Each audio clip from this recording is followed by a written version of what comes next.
आज के समय में अगर आपसे कोई आईडी मांग जाए तो बहुत मुमकिन है कि पहला ख्याल आधार कार्ड का ही जाएगा।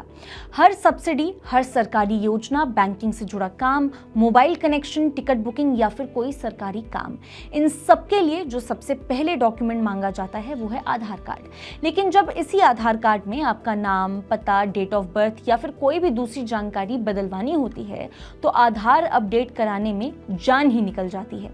अगर आपसे कभी ये कहा जाए कि आपको अपना आधार अपडेट कराना है तो आपका पहला रिएक्शन यही होगा कि क्या इसके बिना काम नहीं हो सकता। लंबी लाइनों में लगना पड़ता है, ढेर सारे फॉर्म भरने पड़ते हैं और कई बार एक छोटा सा चेंज कराने में हफ्तों यहाँ तक कि महीने लग जाते हैं। नमस्कार, मैं हूं मुस्कान ओझा, आप देख रहे हैं मनी 9। अब इसी परेशानी का बड़ा हल लेकर आ रहा है UIDAI यानी कि unique identification authority of India. खबर यह है कि UIDAI एक ऐसा मोबाइल ऐप तैयार कर रहा है जिससे आप अपने फ़ोन से ही आधार से जुड़ी किसी भी तरह की ज़रूरी जो जानकारी है वो अपडेट कर सकेंगे। इस ऐप का फिलहाल नाम जो रखा गया है वो है ई-आधार और सरकार का लक्ष्य है कि साल 2025 के आखिरी तक इसे डेवलप करके आम लोगों तक पहुंचा दिया जाए। तो फिर क्या आधार अपडेट करने का जो ये झंझट है वो अब पूरी तरह से खत्म हो जाएगा? तो जवाब है बिल्कुल। इस ऐप के जरिए लोग सिर्फ बायोमेट्रिक को छोड़कर सारे चेंजेस खुद ही कर सकेंगे। इस नए मोबाइल ऐप के जरिए UIDAI ने आधार अपडेशन को आसान बनाने का जो फोकस है वो रखा है। इसके अलावा इसमें AI और फेस ID जैसे तकनीक का इस्तेमाल करके सेफ्टी को भी इंश्योर करने पर जोर दिया गया है। यानी अब सिर्फ फिंगरप्रिंट या आई स्कैन करने के लिए आपको जन सेवा केंद्र जाना होगा, बाकी जितने भी तरह के काम हैं वो आप घर पे बैठे बैठे ही कर पाएंगे। UIDAI की योजना है कि इस ऐप को अलग अलग सरकारी डेटाबेस से सीधे कनेक्ट कर दिया जाए, जिससे अगर आपका जन्म प्रमाण पत्र, PAN card, passport, driving licence या राशन कार्ड जैसे डॉक्यूमेंट्स को पहले से ही सरकारी रिकॉर्ड्स में मौजूद है, ये सारे डॉक्यूमेंट्स से ये खुद जानकारी जो है ये ऐप ले लेगा और आपके आधार में अपडेट भी कर देगा।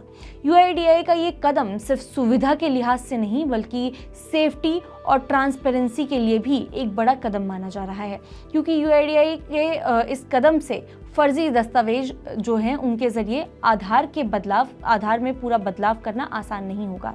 अगर डेटा सीधे सरकारी सोर्सेज से आएगा तो धोखाधड़ी के चांसेस भी काफ़ी कम हो जाएंगे।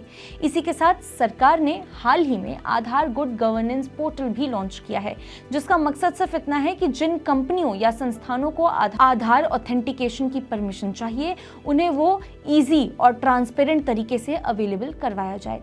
इससे आधार इकोसिस्टम और ज़्यादा इंक्लूसिव और सेफ बने।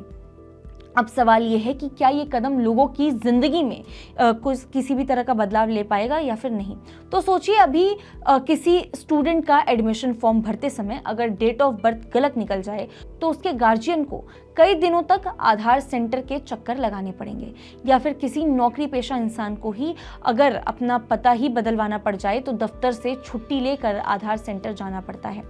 अब इस नए ई-आधार ऐप से ये सारी प्रॉब्लम बस एक मोबाइल ऐप के जरिए खत्म की जा सकेगी। लेकिन साथ ही इसको लेकर के एक चुनौती भी है और वो है डेटा प्राइवेसी और साइबर सिक्योरिटी का इशू, क्योंकि आधार डेटा को लेकर के कई बार सवाल उठ चुके हैं। ऐसे में डेटा प्राइवेसी और साइबर सिक्योरिटी को इंश्योर करना UIDAI के लिए एक बड़ा चैलेंज है। इसको वो कैसे एड्रेस करेगा, ये एक बड़ा सवाल है। तो आखिर में ये कहना सही होगा कि ये आधार अपडेशन को आसान बनाकर हमें सहूलियत देगा, लेकिन आधार डेटा पर भी ध्यान देना उतना ही ज़्यादा ज़रूरी है, ताकि आपकी इतनी सेंसिटिव इंफॉर्मेशन के लिए लीक होने का जो खतरा है वो टल सके, मतलब वो लीक ना हो। तो ई-आधार ऐप पर आपको हमारी ये कहानी कैसी लगी हमें कमेंट बॉक्स में ज़रूर बताएं और ऐसी ही खबरों के लिए देखते रहिए मनी 9।